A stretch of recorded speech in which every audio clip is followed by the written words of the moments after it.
Good day mga kabirada. So share ko lang tong gawa ko mga kabirada.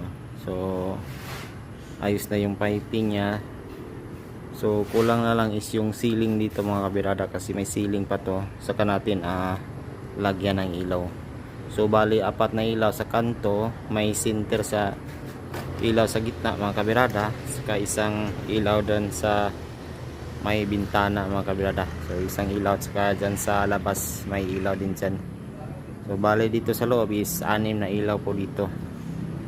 Saka yung ano natin dito, yung panel board natin. Yan, kung nakikita nyo yung panel board natin is hindi siya level dito sa ating walling. Kasi nga ito, kung nakikita nyo yung wall natin is 2 inches lang yung kapal niya mga kabirada.